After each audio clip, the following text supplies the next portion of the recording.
오늘 이 본문의 말씀을 가지고 주가 쓰시겠다 하라는 제목으로 말씀을 드리겠습니다. 오늘은 여러분이 아시는 것과 같이 종료주일입니다.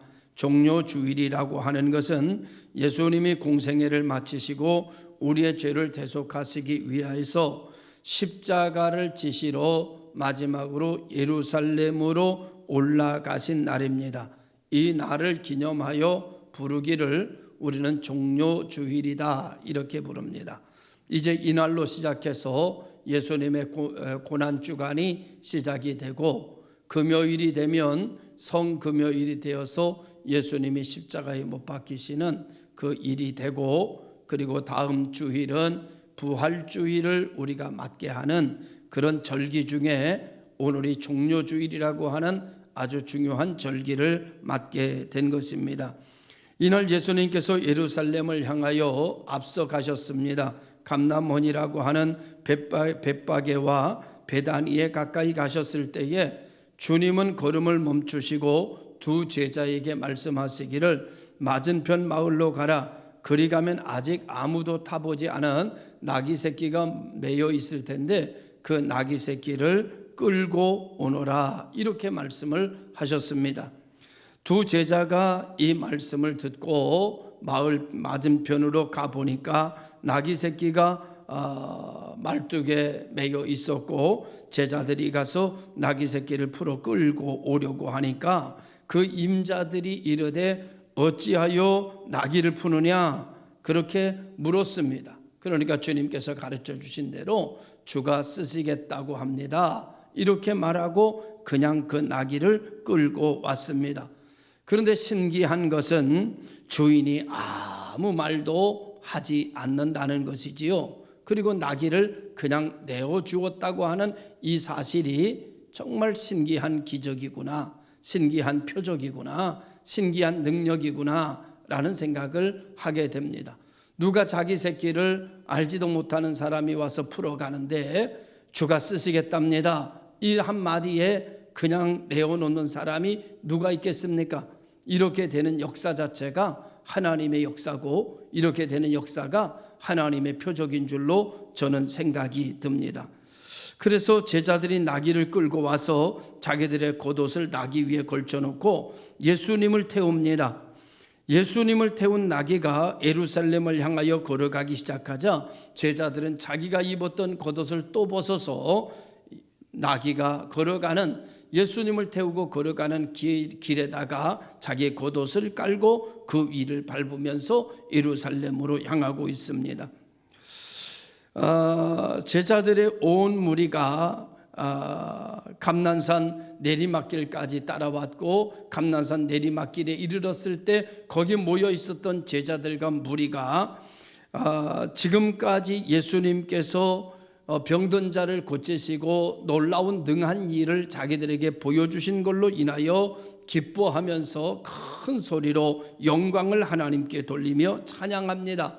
그 찬양을 부르면 오늘 본문은 이렇게 기록하고 있는데, 찬송하리로다 주의 이름으로 오시는 왕이요 하늘에서는 평화, 가장 높은 곳에는 영광이로다 하니, 예루살렘으로 향하는 예수님의 행렬이 우리의 죄를 대속하여서 십자가의 죽으러 들어가시는 행렬인데, 갑자기 이들의 찬양을 통하여서 왕의 입성의 행렬로 바뀌어지게 된 것입니다. 이에 그들 중에 있던 바리새인들이 이것을 문제 삼고 말하기를 선생이요 당신의 제자들을 책망하십시오. 어떻게 당신이 왕입니까? 라는 뜻으로 지적했을 때에 40절에 예수님께서 대답하시기를 이렇게 말합니다. 이 사람들이 침묵하면 돌들이 소리 지를 것이다. 이렇게 말씀하십니다. 바리새인들의 요구를 거절하시고 왕으로 칭송하고 노래하는 그 놀라운 영광을 예수님께서 그대로 받으셨다는 것이지요. 이것이 올무가 되어 예수님의 죄패가 유대인의 왕이라고 하는 팻말이 붙게 된 것입니다. 여기까지가 오늘 본문이 설명해 주고 있는 종료주일에 있었던 일들입니다. 오늘 이 말씀을 가지고 주가 쓰시겠다는 제목을 정했는데, 오늘 첫 번째로 본문에 보면 설명도 없이 나귀 새끼를 풀어오면서 주가 쓰시겠다라고 하는 말씀 한마디에 나귀를 내어주는 이 주인의 모습은 아무리 봐도 정상적이지는 않습니다. 참 신기한 일이고 놀라운 일이 아닐 수가 없습니다. 하나님의 일이 이루어지는 데는 이렇게 정상적인 루트를 통해서 이루어지는 일도 많지만 하나님의 일을 이루어지는 일에 있어서는 신기하고 놀라운 일들을 통해서 하나님의 나라가 이루어지게 되고 하나님의 뜻이 이루어질 때가 너무나 많습니다. 어떻게 보면 정상적인 인간의 이성으로 이해되는 어떤 것을 통해서 하나님의 뜻이 이루어진다기보다는 사람이 이해할 수 없는 신묘만측한 일, 놀라운 일들을 통해서 하나님의 나라가 하나님의 뜻이 이루어지는 것을 우리는 볼 수가 있습니다. 사람이 무엇을 위해 준비할 때는 그 목적을 가지고 준비합니다. 예를 들어서 보험을 들 때도 그 보험을 들 때는 보험의 목적이 있습니다. 우리가 소를 기르고 양을 기를 때도 소를 기르고 양을 기를 때는 그 기르는 목적이 있습니다. 우리가 저축을 하거나 적금을 들을 때도 목적을 가지고 저축을 하고 적금을 들게 됩니다. 그런데 놀라운 일은 하나님의 말씀을 들으면서 하나님의 말씀에 꽂히고 하나님의 은혜를 받게 되면 내가 준비했던 것의 목적이 바뀌고 그 쓰임새가 달라지는 것을 우리는 수없이 경험하게 됩니다. 이것이 하나님의 사람들의 특징이고 은혜 받은 사람들의 나타나는 행동입니다.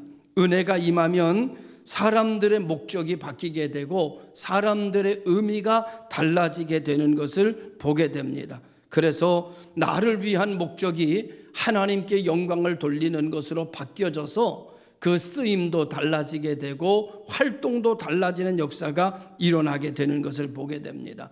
신기합니다. 놀랍습니다. 그것은 내가 나를 주관하는 것이 아니라 그 순간 하나님이 나를 주관하시면 내가 하나님의 영광을 위하여 움직이는 사람이 되고 하나님의 은혜가 내게 임하여 하나님이 나를 다스리기 시작하면 내 뜻대로 준비했던 것이 하나님의 뜻대로 움직여지는 놀라운 기적과 역사를 만나게 되는 것을 우리는 경험하게 됩니다. 우리가 그저 작게 생각하면 예전에 하나의 예를 드리면 기도원이 한참 부흥되고 우리가 기도원에 가서 하나님 앞에 기도하던 그런 때가 있었습니다. 70년대, 80년대라고 볼 수 있는데 그때 우리는 기도원에 갈 때 나름대로 헌금할 거, 밥 사 먹을 거, 차비할 거 이렇게 예산을 세워가지고 준비해서 우린 기도원을 갑니다. 그런데 이제 첫째 날 가서 기도원에 가가지고 헌금을 드리고 이제 그리고 은혜 받기를 간절히 사모하다가 이제 은혜를 받습니다. 한 3일쯤 저녁 되면 은혜가 옵니다. 그 3일쯤 저녁 되면 은혜 오는데 밥 사 먹으려고 준비했던 돈이 밥으로 가지 않고 헌금으로 갑니다. 막 움직이기 시작합니다. 밥 먹는 것보다 이거 하나님 앞에 영광 돌리고 예물이 드리고 싶어집니다. 그래서 밥을 대신해서 헌금을 계산해 가지고 그것을 헌금으로 드립니다. 마지막 날쯤 되면 은혜가 더 임합니다. 그러면 호주머니에 남아있는 돈은 집에 돌아가기 위해서 차비 외에는 다 하나님 앞에 드리고 차비 외에는 남지 않았습니다. 그런데 속에 하나님의 은혜가 임하면 이 차비도 하나님 앞에 드리고 싶은 마음이 막 생겨나기 시작합니다. 그리고 내가 막 움직여지기 시작합니다. 결국 하나님의 성령의 역사를 따라서 우리는 집으로 돌아가려고 했던 차비조차도 끄집어내서 헌금 바구니에 집어넣고 두 손 들고 하나님 앞에 울며 불며 간절히 기도합니다. 그리고 집회가 맞춰졌습니다. 그럼 금요일쯤 되어 집으로 돌아가야 되는데 집으로 돌아갈 차비는 없습니다.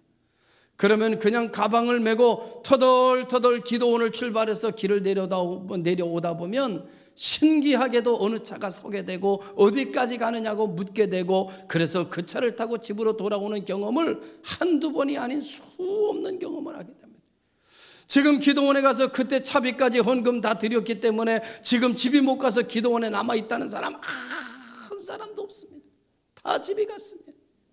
사랑하는 성도 여러분, 이 자리에 있는 한 가족을 여러분에게 소개하는 것이 민망할 수 있겠지만 그저 은혜되기 위하여 한 가족을 소개하면 우리 김준혜 장로님 가정에서 20년 전에 이천에다가 땅을 샀습니다. 목적은 거기다가 건물을 져가지고 게스트하우스를 만들고 커피숍을 만들어서 선교사들이 오면 선교사들이 편히 쉴 수 있도록 만들기 위하고, 노후에 카페 만들어서 커피숍 만들어서 그저 거기서 즐겁게 살려고 김성희 권사님하고 둘이 재밌게 살려고 준비한 땅이었습니다. 그런데 하나님 앞에 말씀 듣고 하나님 앞에 기도하다가 하나님이 역사하시니까 목적이 바뀌어졌습니다. 그 땅의 의미가 달라졌습니다. 그래서 그 땅을 모두 다 매매해서 그래서 1억이라고 하는 전액을 하나님 앞에 드리는 놀라운 역사가 일어나게 된 것입니다. 내가 그곳에 가서 사는 것보다 하나님의 교회가 어려움을 당하고 있으니 하나님의 교회를 내가 도와야겠다. 그것이 우선이다. 삶의 목적이 바뀌어지고 하나님의 역사, 하나님의 은혜가 그를 주관하니 땅의 목적이 달라지는 역사가 일어나게 되는 것, 이것이 바로 오늘 우리들이 살아가는 하나님이 주관하시는 나의 모습입니다. 하나님이 내게 은혜를 베푸시면 내 목적이 달라지는 거예요. 삶의 목적이 달라지는 거예요. 내 쓰임새의 목적이 달라지는 거예요. 내가 가야 할 방향이 달라지는 거예요. 오늘 나귀의 주인이 주가 쓰시겠다는 말씀 한마디에 더 이상 말하지 않고 자기의 귀한 나귀 새끼를 내어놓는 것은 정상적이지 않습니다. 그런데 하나님이 역사하시고 하나님의 거룩한 행렬에 쓰임받겠다고 하는 그 말씀에 자기의 나귀 새끼를 내어놓는 오늘 이 주인의 모습을 우리는 만나게 되는 것입니다. 오늘 한국교회가 이곳에 이렇게 있을 수 있는 것은 이렇게 하나님의 역사에 따라 나의 삶의 목적이 바뀌어져서 하나님 앞에 드려짐을 통하여서 오늘의 한국교회가 세워졌고 오늘의 한국교회가 미래가 있는 그런 교회로 나아가게 되는 것을 믿으시기를 주님의 이름으로 축원합니다. 참으로 신기한 일이지요. 하나님이 나를 주장하시기 시작하면 내가 달라집니다. 하나님이 나의 주인으로 역사하시기 시작하면 나는 그분의 종이 됩니다. 하나님이 나에게 오셔서 은혜를 베푸시고 역사하시면 나는 그분의 청지기가 됩니다. 그리고 내게 있는 모든 것을 통하여 하나님께 영광을 돌리고 하나님의 역사를 보고 하나님의 표적을 보고 하나님의 기적을 보는 자리로 내가 나아가는 역사가 일어나게 되는 것입니다. 생각해 보면 이렇게 말씀하실 수 있는 것은 하나입니다. 그것은 하나님이 나의 주인이 될 때만 가능합니다. 하나님이 나의 아버지가 되실 때만 나타나는 현상입니다. 예수님이 나의 그리스도가 되어질 때 이런 일들이 가능하게 되는 역사를 우리는 나를 통하여 경험하게 됩니다. 여기에서 우리 인생의 목적이 바뀌어지게 되고 지금까지 우리들의 가치가 바뀌어지게 됩니다. 이것은 말씀의 역사요, 이것은 성령의 역사입니다. 힘으로 되는 것이 아니고 능으로 되는 것이 아니라 내 지식으로 되는 것이 아니고 내가 나의 주인이 될 때 되어지는 것이 아니라 하나님이 나의 주인이 되실 때, 하나님의 성령이 나를 움직일 때, 은혜가 내게 넘쳐날 때, 그럴 때 내 것이 아니라 하나님의 것임을 알게 되고, 내가 나의 주인이 되는 것이 아니라 하나님이 내 주인인 것을 알게 될 때 기꺼이 기쁜 마음으로 나는 하나님의 종이라고 고백하게 되고 하나님의 청지기임을 고백하게 되어 내게 있는 것 들려 하나님의 영광을 위하여 쓰고 하나님의 뜻을 이루는 일에 내가 그 자리에 있는 역사를 보게 되는 것입니다. 사랑하는 성도 여러분, 오늘의 성령의 역사는 우리들에게 이렇게 나타납니다. 첫째로 성령이 역사하면 우리는 예수 그리스도를 나의 구주로 믿게 됩니다. 그렇구나. 주님이 내 구주신데, 주님이 나를 건지시는데, 주님이 나를 구원하셨는데 나는 주님의 사람인데, 이런 마음이 막 들어요. 성령이 역사하면 예수님이 나의 구주, 예수님은 나의 생명, 이런 생각이 막 밀려옵니다. 그리고 주님을 사랑하게 만듭니다. 성령이 역사하면 주님을 사랑하게 돼. 주님이 좋아져. 하나님의 교회가 너무 귀하고 하나님께 영광을 돌리며 살고 싶고 하나님 뜻대로 살고 싶고 하나님 일하며 살고 싶고, 그런 이유는 정말 주님을 내가 사랑하기 때문에 이런 마음이 자꾸 생겨요. 이런 마음이 생기는 것이 성령의 역사예요. 할렐루야. 두 번째, 여러분, 성령이 역사하면 나의 주인이 하나님이라는 것을 자꾸 여겨줘요. 내 주인은 하나님이시다. 내가 나 된 것은 하나님의 은혜로다. 내가 여기 있는 것은 하나님이 은혜 주셨기 때문이다. 내가 사는 것도 하나님이 나를 지키시기 때문이다. 내가 살 수 있는 것도 하나님이 나와 함께 하시기 때문이다. 자꾸 이런 마음이 마음속에 막 밀려와요. 파도처럼 밀려와요. 그래서 언제 어디서든지 주님이 나를 쓰시겠다고 하면 어떤 것이든지 주님의 것이라는 고백을 가지고 하나님이여 나를 쓰시옵소서, 내가 여기 있나이다 라고 고백하는 성경의 내용이 내 안에서 이루어지는 역사가 일어나게 되곤 합니다. 성령이 역사하면 세 번째로 내게 맡기신 것을 주님을 위해 쓰는 것이 그렇게 좋아요. 그렇게 쓰고 싶어요. 여러분, 내가 나를 주관할 때는 나를 위해서 쓰는 것이 좋고 주를 위해서 쓰는 것이 아깝고 왠지 내가 쓸 것이 먼저 생각이 드는데, 성령이 나를 역사하면 하나님을 위해 쓸 것이 더 먼저 생각이 들고 하나님께 기쁨이 되고 싶고 하나님의 뜻이 이 땅에 이루어지게 되는 데 있어서 내가 하나님의 미랄이라도 되고 싶고 하나님이 일하시는 근처에 내가 있고 싶고, 이런 역사가 일어나는 건 성령이 역사할 때 이런 우리들의 자신으로 변화되는 역사가 일어나게 되는 것을 우리는 알 수 있습니다. 내게 있는 것이 쓰임을 받는다는 것이 기쁨이고 행복으로 생각이 들고 축복이라는 생각이 들고, 야, 내가 주님을 위해서 살 수 있다는 게 최고다. 나 같은 사람이 주를 위해서 살 수 있다니, 나 같은 사람을 주님이 부르시다니, 내 것을 주님이 원하시다니 얼마나 감사한지 몰라요. 사람의 힘으로는 안 됩니다. 사람의 힘으로는 아깝습니다. 사람의 힘으로는 여러분 두렵습니다. 사람의 힘으로는 여러분 내 앞일이 더 먼저 생각이 듭니다. 그런데 성령이 역사하면 다 없어지고 오직 주님만 보입니다. 나와 세상은 간 곳 없고 오직 주님만 보입니다. 성령이 역사하면 주님이 내 눈에 크로우집이 됩니다. 은혜가 크로우집이 됩니다. 능력이 크로우집이 됩니다. 성령의 역사가 내 눈에 보이고 내 귀에 들려오기 시작합니다. 세상이 두렵지가 않습니다. 하늘에서 큰 음성으로 들립니다. 내가 너와 함께한다. 하나님이요, 두렵습니다. 앞으로 교회가 어떻게 될 건지 염려가 됩니다. 하나님 앞에 목 놓아 마음 찢어가며 하나님 앞에 기도하면 하나님의 소리가 들립니다. 내가 너와 함께한다. 하나님이 함께하는, 하나님이 함께한다는 음성을 듣고 하나님이 함께하는 믿음을 갖는 성도들에게는 세상의 그 어떤 것도 두려움을 갖게 할 수 없는 것을 믿습니다. 사랑하는 성도 여러분, 내가 하나님 앞에 쓰임받을 수 있다니, 내 것을 드려 하나님의 것을 이룰 수 있다니, 아, 그렇구나. 하나님의 성령이 역사하면 내가 하나님의 청직이구나. 이런 마음이 자꾸 들어요. 그러나 하나님의 성령이 역사하지 않으면 하나님의 일은 전혀 생각나지 않습니다. 하나님께 영광을 돌리는 일은 전혀 나에게 영향력을 미치지 못합니다. 교회를 와도 내 생각뿐입니다. 말씀을 들어도 내 생각뿐입니다. 사업을 해도 내 생각뿐입니다. 장사를 해도 내 생각뿐입니다. 성경을 읽어도 내 생각뿐입니다. 기도를 해도 내 생각뿐입니다. 성령이 역사하지 아니하면 모든 것이 다 자기 생각뿐입니다. 그런데 성령이 역사하면 모든 것이 하나님 생각뿐입니다. 성령이 역사하면 모든 게 하나님께 영광 돌리고 싶은 생각뿐입니다.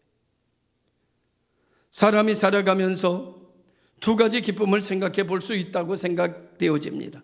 하나는 모으는 기쁨입니다. 많은 것을 모으면 기쁘지요. 여러분, 통장에 돈이 그득하면 기쁩니다. 자꾸 모아지면 얼마나 기쁜지 몰라요. 그래서 어떤 사람 그럽니다. 아, 돈 쓰려고 벌었지 모아두려고. 그 모르는 사람이에요. 여러분, 돈 쓰는 기쁨보다요 모아지는 기쁨이 더 큰 거예요. 안 써도 돈이 자꾸 모이면 모이는 것만 보고만 있어도 아, 참 좋다. 돈 모여져 있는 것만 봐도 여러분, 통장에 숫자 올라가는 그 기쁨이요, 여러분 밥 안 사 먹어도 배부릅니다. 아이고, 3억이 모였네. 얼마나 좋습니까? 통장을 딱 보니까 야, 벌써 10억이 이제 10억을 모았네. 얼마나 기뻐요. 이 시간에 10억을 모았네, 이 말 들으면서 나도 그거 봤으면 좋겠다, 그런 생각이 얼마나 기쁘겠어요.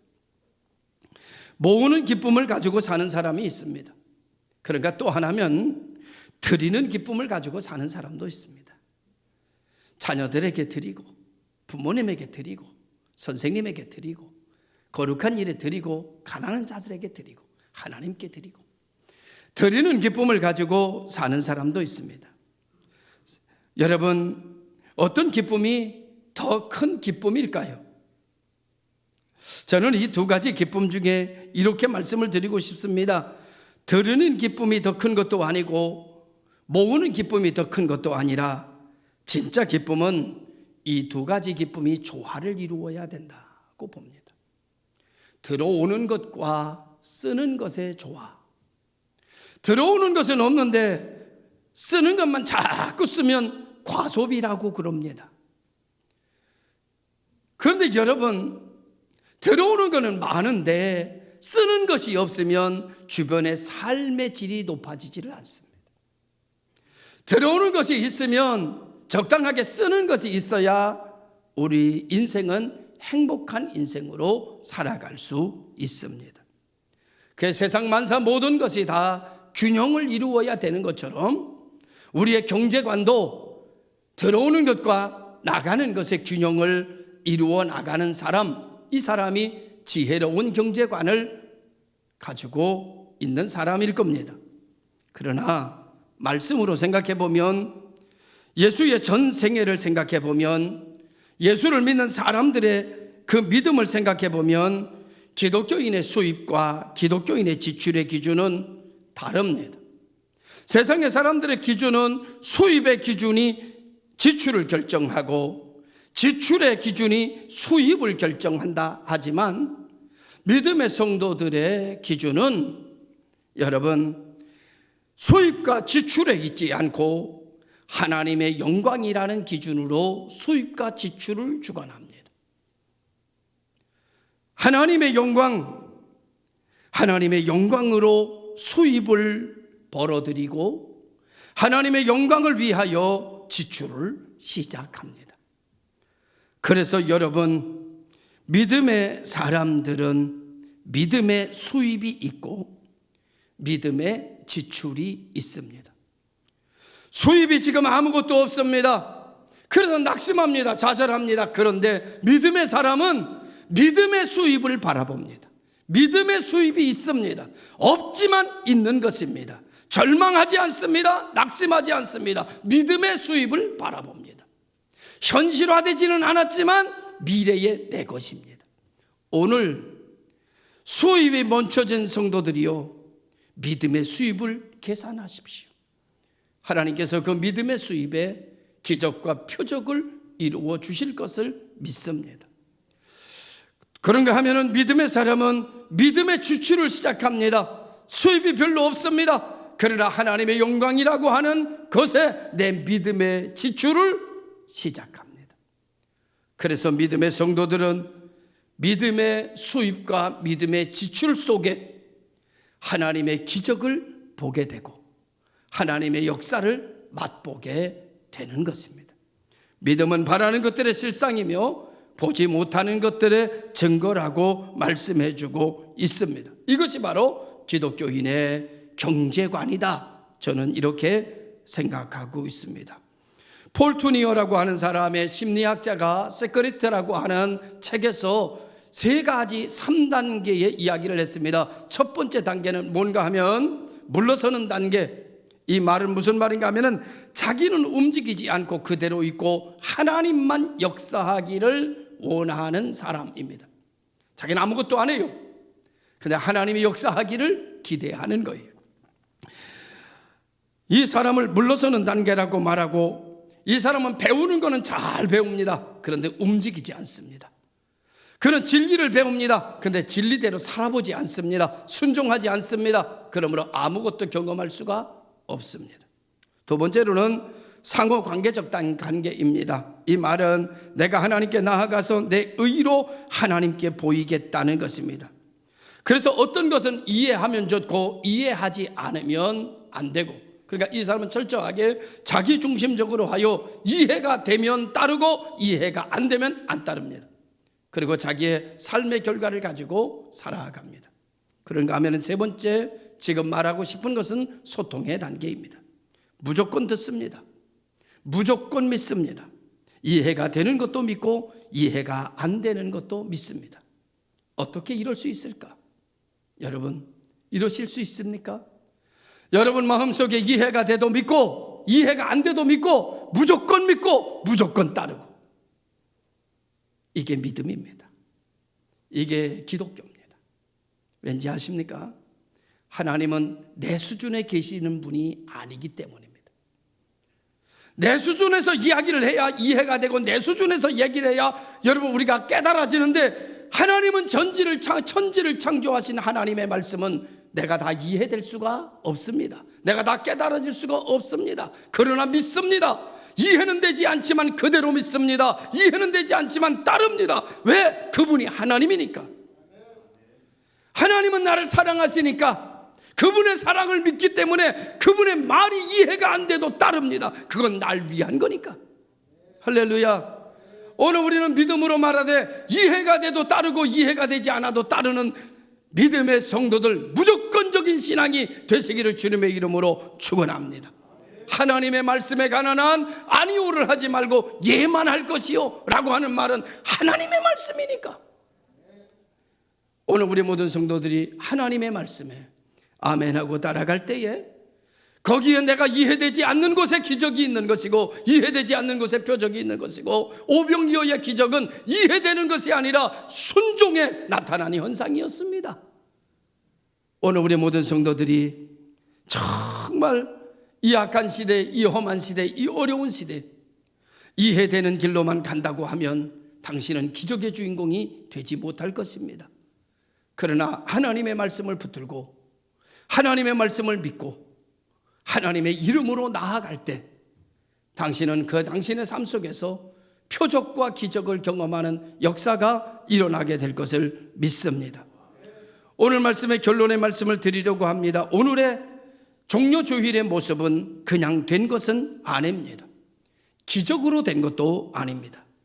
주체인 주님을 중심으로 등장하는 사람들이 있습니다.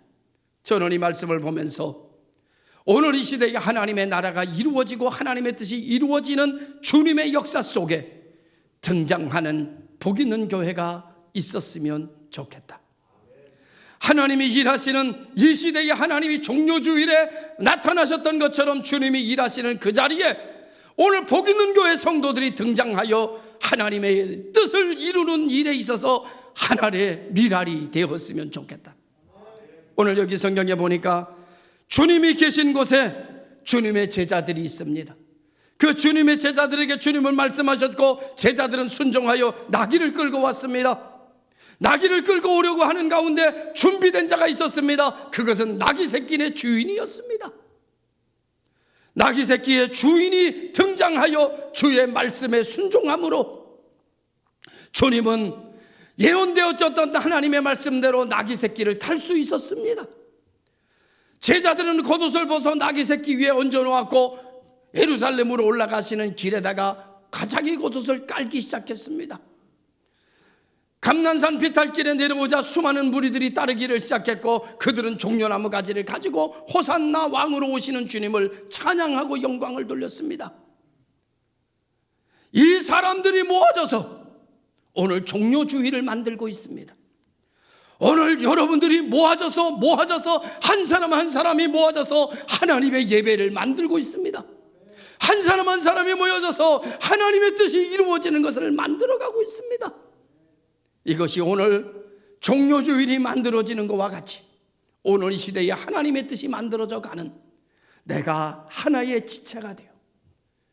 종려나무 가지를 가지고 흔드는 사람이 있는가 하면, 자기 옷을 벗어서 바닥에 까는 사람이 있는가 하면, 나귀를 가서 끌고 오는 사람이 있는가 하면 나귀 새끼를 주님의 뜻에 드리는 사람도 있고, 이 모두가 합력하여 선을 이루어져 오늘 종료주일이 이루어지고 있고, 이 종료주일에 구약에 예언됐던 대로 그대로 성취되는 역사를 만들어가고 있는 이들은 주님과 함께 있는 사람들입니다. 오늘 우리들은 주님과 함께 있는 사람들, 하나님의 뜻을 이루기 위하여 종려나무 가지를 들든 자기 겉옷을 벗어 깔든 나귀를 들이든 주의 말씀에 순종하든 이 시대에 하나님의 나라야 하나님의 뜻이 이루어지는 일에 여러분과 내가 주님 곁에 있어서 예언된 하나님의 말씀을 이루어 나가는 일에 한 지체들이 되기를 주님의 이름으로 축복합니다. 기도하겠습니다. 참 좋으신 아버지 하나님, 그렇습니다. 우리가 여기 있습니다. 우리에게 말씀하시옵소서. 제자에게 말씀하셨듯이 우리에게 말씀하셔서 우리가 따르고 우리가 주의 종으로 순종함으로 하나님의 나라를 이루어가는 주의 사람들로 쓰임받는 시대가 되게 하여 주옵소서. 예수님의 이름으로 기도드리옵나이다. 아멘.